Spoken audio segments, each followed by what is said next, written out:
All right, all right. Welcome back. Welcome in to another edition of the Green Teamers podcast. Jake Seymour and James Scaramozzino here. After another Celtics win, these Sunday nights have been hit or miss, to say the least, to start the season. But a win today, a decent win. I don't want to call it a great win because of things we'll get into that third quarter, the end of the fourth there. But another Celtics win, a lot of good coming out of this one. Jake, you actually worked the game today, so I'd like you to lead us off. What were your main takeaways from the Celtics win over the Clippers? Yeah, I was working with Grandy and Max on the call with Matt Stenberg. We were hanging out here in the studio in Waltham, and I think the big takeaway I took away from this was, and Grandy was talking about it all game. If you listen to the broadcast, he's always saying who's on the floor, who's not on the floor when something's going really well for the Celtics. And Neemias Queta, like that guy, when he's on the floor for the Celtics are playing great basketball. When he's not on the floor and he's on the bench, that is usually when the Celtics start to trend away from the success that they have found defensively, offensively, and the numbers show that if you take a look at the plus minus, this is a team that relies on Queta. And we'll break into it a little bit more throughout. I have a working theory that maybe it's not the fact that Queta is this great basketball player, he's playing so well, which he is playing well. I don't want to discredit him by saying that. But maybe it's the fact the Celtics just need a true big man, and Queta is the guy who can really facilitate that role and play that role for the Celtics team. Because you look down the roster, and Scaz, we talked about this in episode 1 of this. You had Luka Garza, Chris Boucher, Xavier Tillman, and Queta. Those are your big men, and it was going to be who stepped up, who could be the true big man for you. Right now, it's been consistently only Queta. Garza, he'll flash from here and there. Boucher, frankly, has done nothing for you, and Tillman is hit or miss if whether or not he gets in the rotation or not, it seems like on some games. So for me, that's another takeaway, and it's a microcosm of this whole season, is this team needs more big man help. Queta's playing great. He's doing a good job, but let's remember that this team needs more big man help. It can't just be Queta on a nightly basis. They need other guys to step up, and if they don't step up, Brad Stevens has to go and get somebody before the deadline to fill that role for this team. Yeah, I'm with you 100%. We've talked about Queta every podcast, every week. It feels like the difference he's had on this team and just what they look like without him. Tonight was a big example of that. And I think tonight was kind of, you said a microcosm there. I think tonight was kind of that of the entire season. Offensive rebounds, they're getting torched. Putback attempts, they're getting torched. Free throw disparity, not good. So that's something I really want to get into in a little bit. But just on Queta, and Queta, Derek White, and Peyton Pritchard were kind of the story for me with this one. They all start the game kind of on fire. Jalen starts 1 of 6 from the floor, and quickly Pritchard and D. White both they had 13 combined. Queta had another 6 in that first quarter, so they were kind of doing everything early on.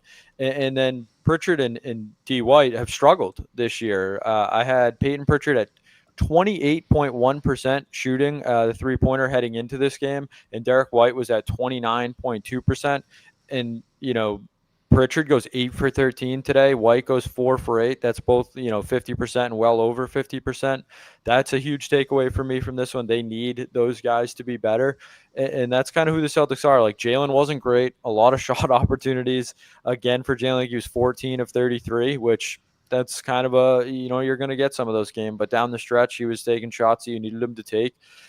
So, yeah, I think Queta is definitely a story. Pritchard and White starting to shoot better is part of it. Jordan Walsh starts again, plays 33 minutes, which I think is, that's a lot of minutes. He got Harden for most of the night, and Harden scores 37, almost hits the game winner with 1 second left, but he didn't. So we're green teaming right now. We're going to green team a little bit. So Jordan Walsh, an okay night, a decent night for Jordan Walsh standards. Didn't light up the stat sheet or anything, but good defensively. And 33 minutes is no joke. Like, that's clearly Joe relying on him, and we'll see how consistently he does. So those are kind of my main takeaways. What did you think? And this is we've done this quite a bit too, but down the stretch, Jake, I want to say I had it written down some here. The run at the end of the 30-11 run the Clippers went on to end the third quarter there and cut it to 4, I think it was, heading into the fourth quarter. So what do you think went wrong in that run? And then kind of just the final seconds there, the Clippers get a great look. What did you see develop there? Well, Queta didn't wasn't on the floor at the end of the third quarter. So like it goes back to what we were saying before. The Yeah. Celtics lack a big man.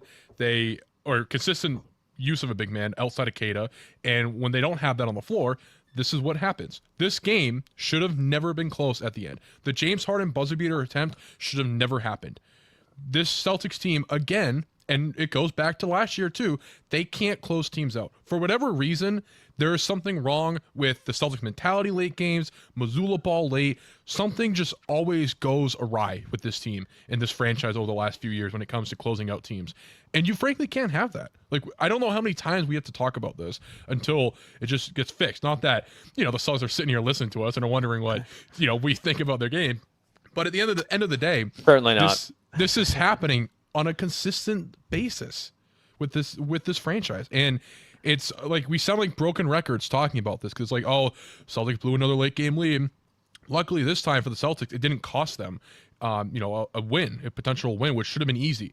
But these are the games that you look back, everyone wants to say, and Sean Silver said this on our post-game show on the Celtics radio network, is, people say this NBA season doesn't start until Christmas.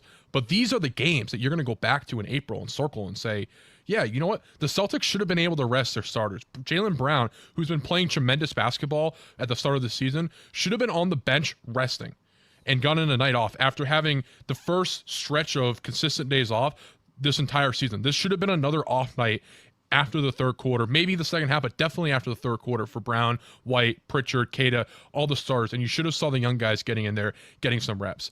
Instead, we're sitting here talking about the Celtics potentially blowing another game, and Brown had to play more, White had to play more, Pritchard had to play more, and all these guys now have more mileage on them, and that's going to hurt you the deeper you go in the season. And we've talked about whether or not this team is a playoff team. Maybe it is, maybe it isn't. They're playing kind of on that bubble, literally. So we'll see how that develops the rest of the season. But if this team wants to make a playoff push, you can't have these games slip away and put extra mileage on your players. You can't let it happen. Yeah, and you mentioned it's a consistent trend. We do sound like broken records, and I was just reading, Sushi Toreto, who we have on the night show occasionally. Celtics have played 8 close games already this season, so they're 7-7 on the season, and they've played 8 close games. So more than half their games have been considered close games. They're 3-5 in those situations. So I mean, that's not great, but that's kind of who they're going to have to be. Like, they're going to have to hang around that, close to 500, right around 500 in close games, and then, hope they can get wins like that. The win the other night against a Grizzlies team who may have been the most uninterested professional basketball team I've ever seen in any game. They wanted no part of that game. But just kind of getting back to this Clippers game real quick. You mentioned that we sound like broken records with the end of game situations, and we do. But another thing we sound like broken records with, and I think tonight was a great example of that, is the three-point shooting, obviously, the offensive rebounding, and then free throws. I think free throws is something that's been, by everybody, maybe a little under-reported this year, under-talked about when it comes to the Celtics team. Tonight, it was 20-4 free throws made at the end of the third quarter. When the third quarter ended, the Clippers had made 20 free throws. The Celtics had made 4. The free throw disparage ended up being 30 for the Clippers. They made 28 of them. The Celtics took 17. They made 13 of them. So the Celtics right now are 30th in the league, dead last in free throw attempts per game. It's just not good enough. They don't go to the hoop. They don't draw fouls. It's brutal. They're also 23rd they're 21st in free throw percentage too. So not only are they getting the fewest amount of free throw attempts per game, they also don't shoot them very well. They're in the bottom 10, bottom third of the league in that as well. And then the 3-point shooting, they're 23rd in the league, something they stride themselves on. They shoot 70. They're 23rd in the league in 3-point shooting percentage right now, which just isn't good enough. Like that's also not good enough for them. And they foul the 25th most in the league. So it's just that's all bad basketball. You put all that together, it's not good. The teams that are also with them, the teams that also foul the most in the league, Indiana, how are they this year? I think they have 1 win on the season. The Washington Wizards also bad at basketball. And then you have the Detroit Pistons, who are right there. But guess what? they're awesome because that's how they play. They play to that style. You can't be the run and gun, shoot 3-pointer Celtics and foul, the fourth, fifth most in the league. It's just not going to work, especially when you aren't drawing any foul attempts. So I think that's something you see in a game like this. Like I see James Harden on the other side, a guy who's made a career out of drawing fouls, and that's part of the reason this game was so close, was free throws. So just a real microcosm of the season as a whole. A 24-point lead, they blow it. They can't get to the line. 3-point shooting goes cold. They let up offensive rebounds. Questionable coaching down the stretch. Like, it was deja vu, but they got a win. So we're trying to walk the line, green teaming here on – no, the sky isn't falling, but look at these trends. These trends are not good. They're not sustainable. It's not consistent. But nights like tonight, where Pritchard and White start to step up, that's what this team needs. If these games are going to flip and they're going to start winning more than they're losing. And just going off the 3-pointers that you talked about, I mean, we've talked about this hundreds of times on this podcast. The Celtics are shooting 44.4 3-pointers per game. That is the second most in the NBA. And like you said, their 3-point percentage is, one of the worst in the league. So not only are they taking a lot of threes, they're not hitting them at a good rate. And on top of that, they're not getting the free throw line. All three of those things correlate to one another. You can sit here and say, it's okay if the Celtics don't go to the free throw line a lot or make their opportunities if they were hitting their 3-pointers at a better rate than what they are. But right now, 34%, I mean, that's terrible. You're ranking 23rd in the NBA, and you're the second most attempts. And you can tell me, sure, because you attempt a lot of threes, you're more apt to miss more threes. So maybe that kind of factors into why your 3-point percentage would be lower than what it probably could be. But I would still say, okay, then that's not your style. Factor into a different style. Play differently. This doesn't have to be. I know it's the most important stat in basketball. It's the most important stat in basketball. No, Jake, not the 2-on-1 opportunities. No. It's the 3-pointer attempts. That is the most important opportunity in basketball. The most important stat in basketball is the 3-pointers attempted. So I understand, like, the Celtics should be winning more basketball games because they're shooting a lot of threes. That's kind of how the math works, I guess. But I don't know. When you look at the standings and you see there are a 7-7 team sitting at 500, and again, I know it's only November, but if this is the trend that continues, you're winning 41 games, you're losing 41 games. Like, this is where you're heading.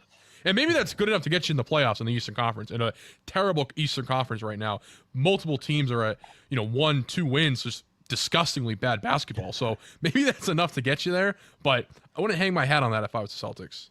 No, certainly not. And that's kind of I think that's the bigger picture thing that we're both saying is that they're 500 right now, 7-7. They're in a tough spot. Like, we know who they are, but Pritchard and White, like you mentioned the 3-point shooting percentage there, like Pritchard and White are kind of the catalyst to that number going up. Like, seeing tonight was a great night for that.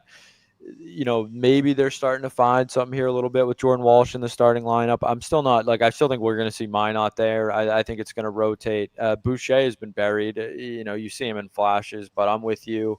Not, and Tillman's another guy who will get the DNP a couple times a week. It's odd. They really, truly do need another big man. And I think it would, leaps and bounds help the team. Like, we talk about Keita, and we both like Keita. It's not a slight, but just the difference between him on the court and off the court is so staggering that just having an NBA caliber big man, it sounds so simple, so easy, but they only have one. Like, that's bad. It's stupid. It's dumb. Like, there should be some better explanation there, but it truly is just that they have one NBA big man on the roster, and when he's not out there, they get cooked on the glass. Like, you had the numbers tonight. It was horrible with him off. Grandy was over and over again mentioning it, and it's true.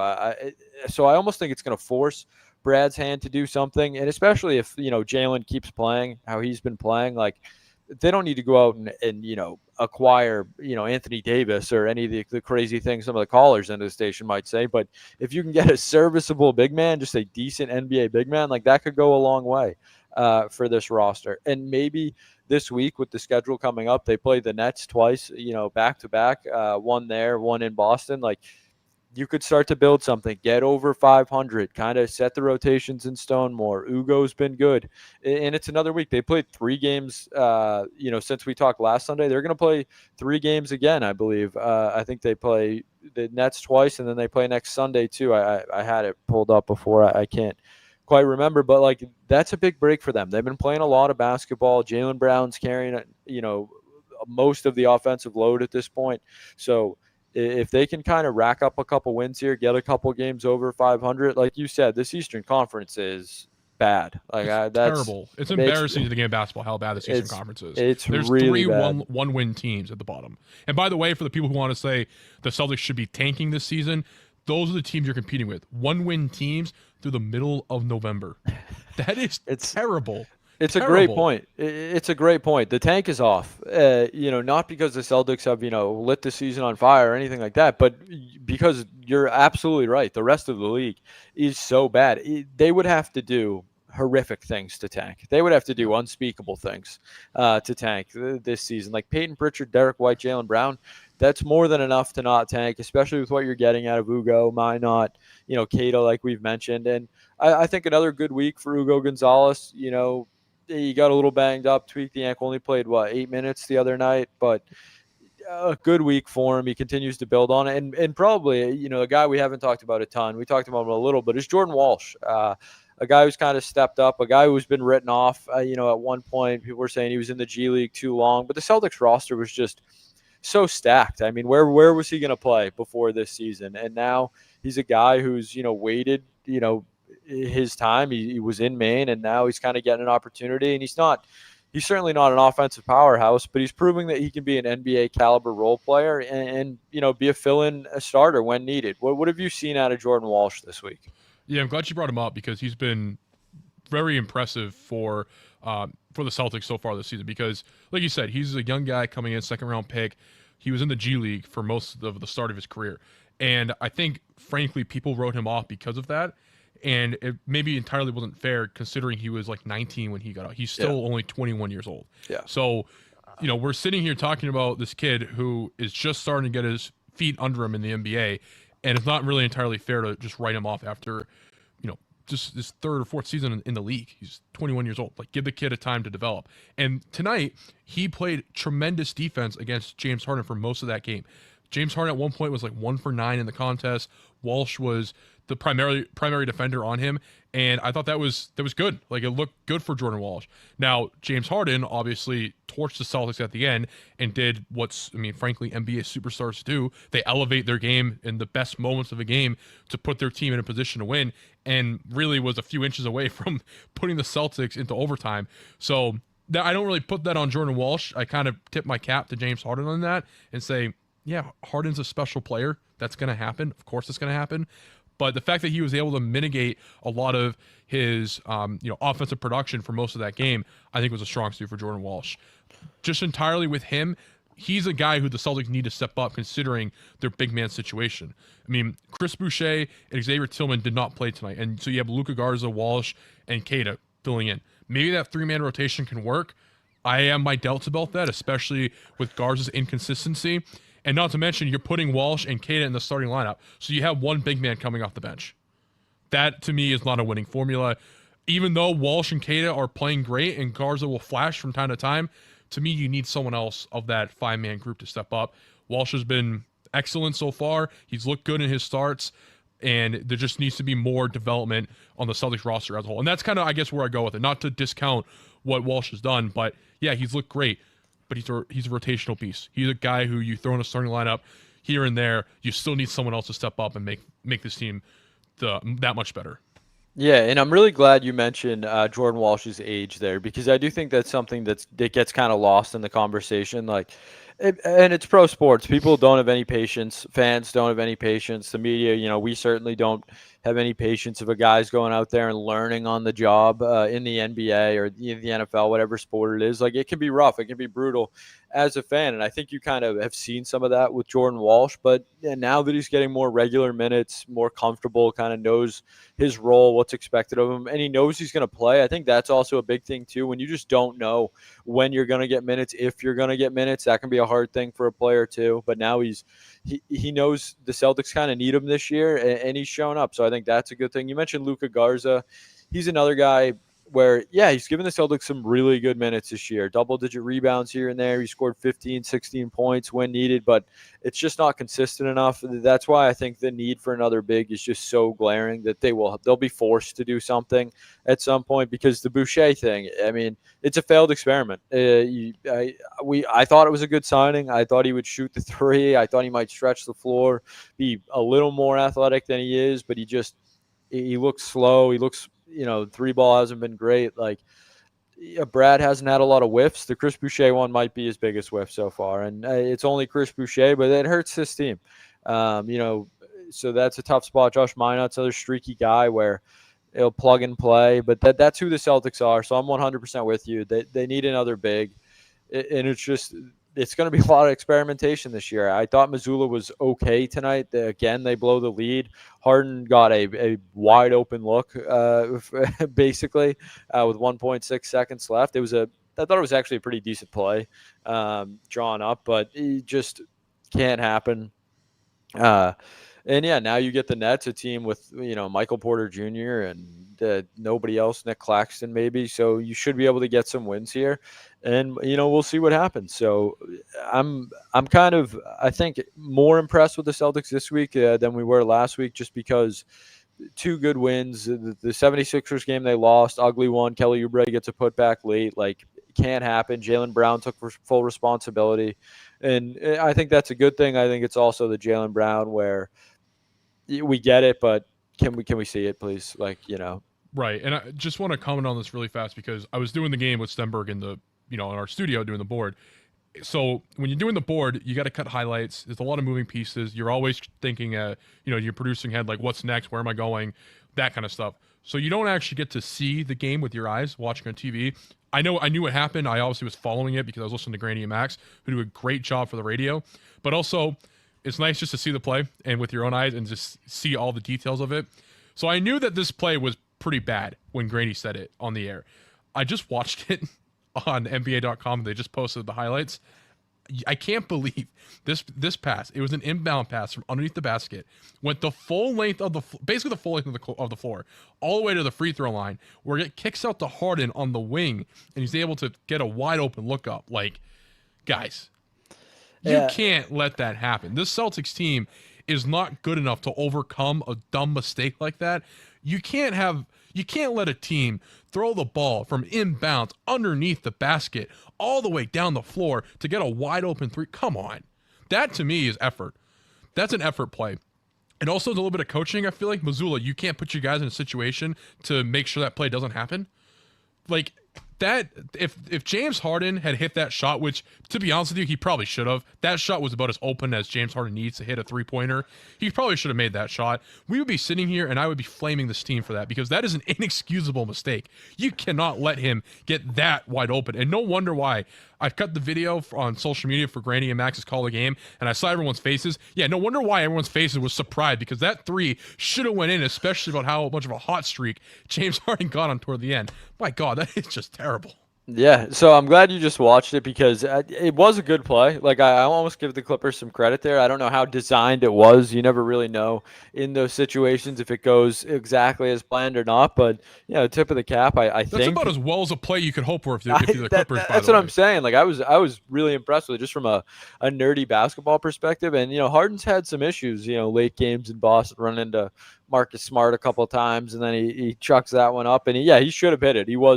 He was wide open, so they escape. That's life in the NBA. They should have never been in that situation in the first place. I think that's kind of the moral of the story of the whole podcast is, offensive rebounds, free throws, like, don't put yourself in that position. But we're going to be living like this year, Jake. Like, this Celtics team is not talented enough. They're living on the margin. So free throw attempts, 3-point percentage, like fouls, that's what we're going to be talking about this year. Set designs, play designs. It's not going to be the 35-point blowouts with Tatum and Brown, having 30 apiece. So it's a different year.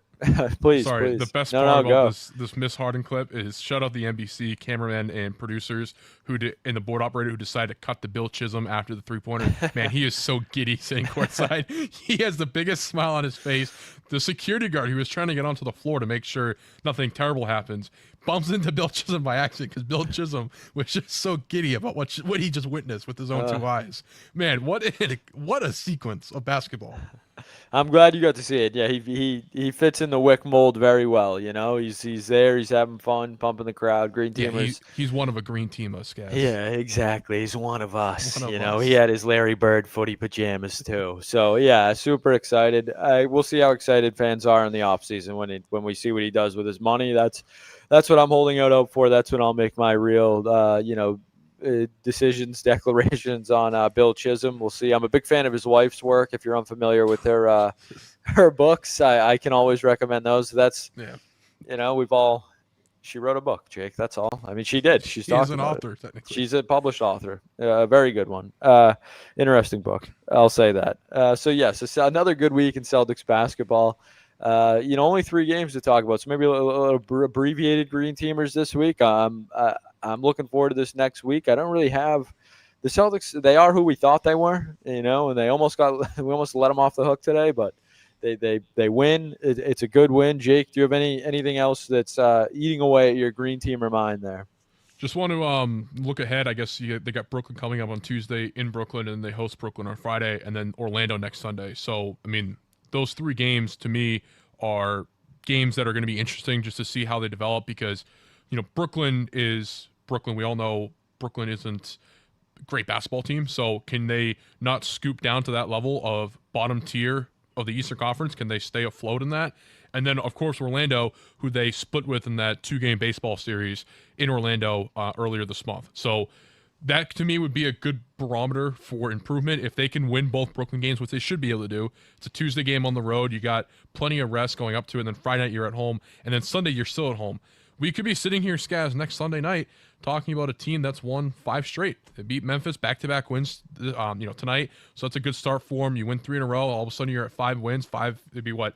At that point, 3 games above 500, I believe.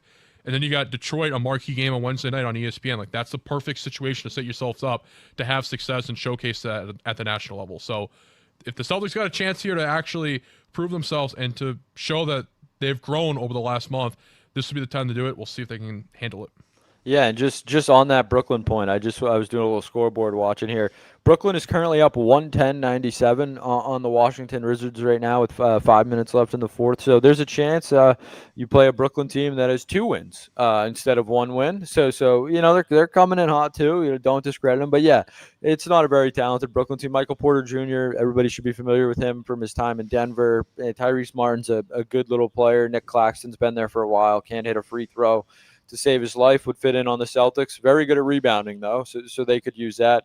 But yeah, this Brooklyn team, anything other than a 2-game sweep, I think is a pretty big disappointment for the Celtics, especially with the time off they'll have and they're going to have afterwards. So yeah, I'm right there with you. I'd like to see the Celtics at 10-7 the next time we're talking. And then that Detroit game, that Wednesday, that'll be the Green Teamers broadcast. So, could be a good couple weeks here for the Celtics. Yeah, should be. We'll have to see how it all develops all the way through. I mean, like I said, I think it's a good barometer to see if this team has grown and learned since the start of the season. Because before, you could always rely on the excuse of it's been a lot of games, hard traveling, and it's like, all right, guys, you understand that as a consumer of the sport, and if someone who covers the team, like I understood that. That excuse is no longer valid these next 2 weeks. So can you get over that hump and prove yourselves, through this, I guess, easy stretch of the schedule? Yeah. I agree. I mean, this is maybe the most green teamery we've been. Feels like a good spot to, the next time we talk, they're going to be 10-7. You'll get a very angry green teamers next Sunday if they're not. If they lose 2 games to the Nets, then we're tanking. Tank Talk is back on. We have vetoed Tank Talk on the podcast. We said we were done with it. If they lose 2 games to the Brooklyn Nets, Tank Talk, I'll allow it. But other than that, I'm out on that. Yeah, well, not letting this team tank. The Celtics are too good of a team to tank. Oh, exactly. So let's hope 10-7 next time we talk. Jake, thank you. Another great week, a good week. Yeah, we'll have hopefully some more winning basketball to talk about next Sunday. Sounds good, man. Yeah, we'll have to wait and see how this whole week progresses. All right. Well, as Jay Stu would say, happy green teaming, everyone. We'll do it again next Sunday, hopefully for the 10-7 Boston Celtics. Thanks for tuning in.